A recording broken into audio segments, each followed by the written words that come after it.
We said already yesterday, if you were here, that the two driving forces that determine everything that you do is what you determine and say equals pain, and what you determine, you say, leads to gain. Now, that all kind of makes sense. It's pretty simple and easy to understand. Now, but the point is, what you and I say is painful can be very different to what other people might say is painful. Does that make sense? Like for me, I link massive amounts of gain to presenting public speaking, whereas you might currently potentially link lots of pain, for example, to public speaking. Simon originally linked loads of pain to public speaking. He's very introverted.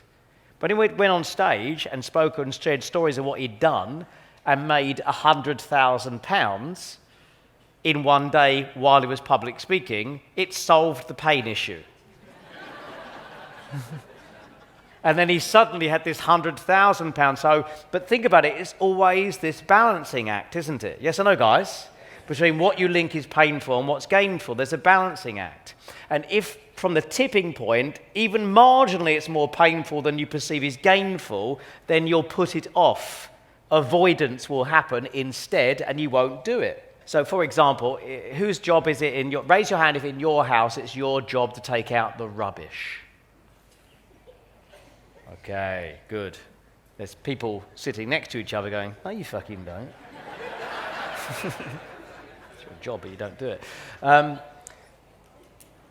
Now, have you had this situation where you're in the kitchen and for whatever reason you've got a bit of rubbish that needs going into the rubbish bin in the kitchen? You go to do it, you push in the little swing bin or open it up, whatever, and, heaven forbid, it's like overflowing.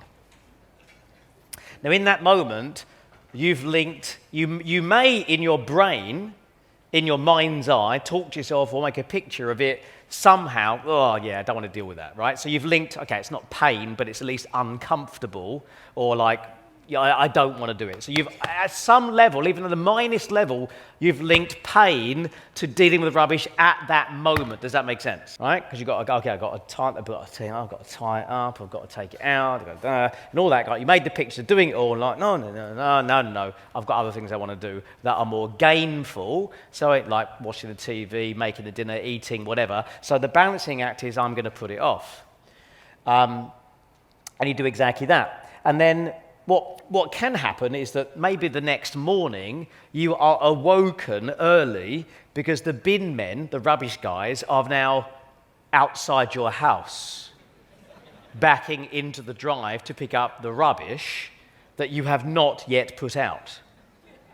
Now, I don't know what it's like in Australia, but my bin men come once a week, which means that if I haven't put the bins out, not let alone the bin that's in the kitchen, but all the rubbish that needs to get to the front of the drive, or they won't take it, then that means I've got too much rubbish for bin space that I've got. Now that equals pain, massive amounts of pain, isn't it? Yes or no, guys?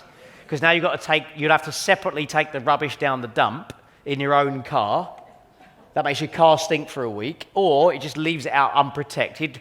All the maggots and everything come in, some undescribed animal, which is different in this country to mine, some animal that we go and stroke in a zoo somewhere comes out, and wombats, and I don't know, you got some fucking weird shit over here. Right? We have foxes in our country is the thing that happens, foxes. What do you have? What's the possums, that's it, possums. Oh, you got such nicer names for your things than we have. Fox, possum.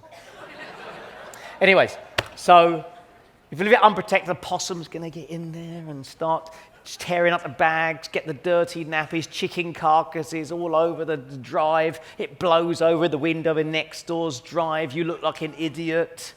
You hate all that stuff. Then it rains. You've got to go and pick all the soggy shit up, right?